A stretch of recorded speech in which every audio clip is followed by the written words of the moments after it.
হযরত ওমর ফারুক রাদিয়াল্লাহু তাআলা আনহু খলিফাতুল মুসলিমিন হওয়ার পরে একদিন হাঁটতেছেন, মরুভূমিতে হাঁটতেছেন যায় দেখেন ক্ষুধার্ত হয়ে গেছে, ক্লান্ত হয়ে গেছে। পরীক্ষার জন্য একজন ছাগল রাখালিকে ডাক দিলেন, এদিকে আসো, তোমার পরিচয় কি?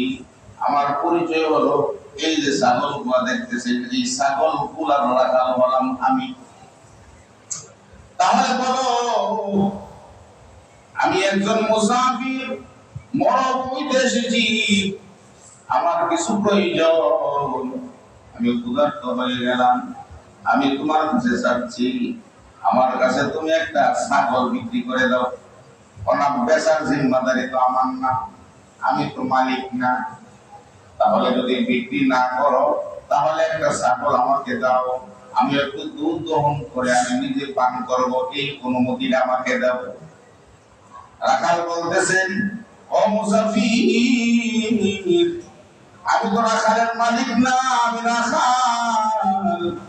রাখালে তো আল্লাহ, রাখালে তো মালিক ওই স্বাধীনতা দেয় নাই, বিক্রি করার তো প্রশ্ন উঠে না। দুধ দহন করে কাউকে দেওয়ার স্বাধীনতা আমাকে দেয় নাই, আমি এই জন্য দিতে পারবো না। ওমর ফারুক, ওমর খলিফাতুল মুসলিমিন ওমর ডাক দিয়ে বলে, রাখাল রে, তুই যদি আমাকে একটু দুধ দিয়ে দিস, তাহলে তো তোর মালিক তোর দেখতেছে না, সমস্যা কি?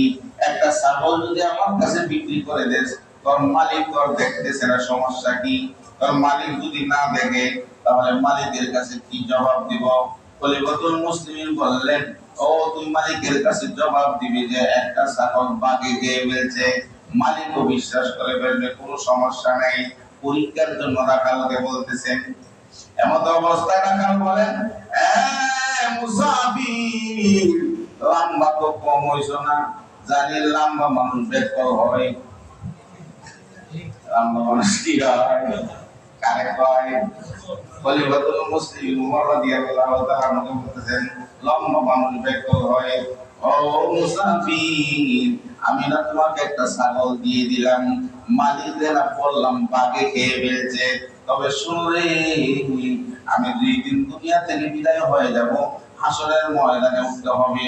হাসরের ময়দানে ওঠার পরে মহান মালিক যদি আমাকে বলেন, ওরে রাখাল, ওরে মালিকে দিয়েছিল ছাগল রাখালি করার জন্য, বিক্রি কেন করলে, মালিককে কেন ধোঁকা দিলে?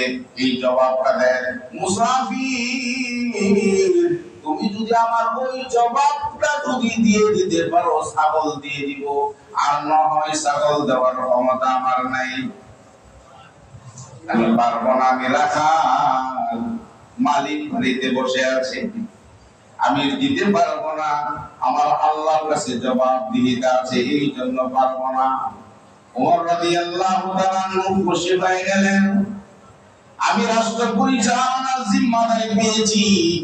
একটা রাখালকে কত সুন্দর ভাবে বললাম রাখাল দিতে রাজি না, তাহলে বোঝা গেল রাখালের ভিতরে দিন ঢুকে গেছে। আলহামদুলিল্লাহ, রাখালের ভিতরে দিন ঢুকে গেছে, ঢুকছে না?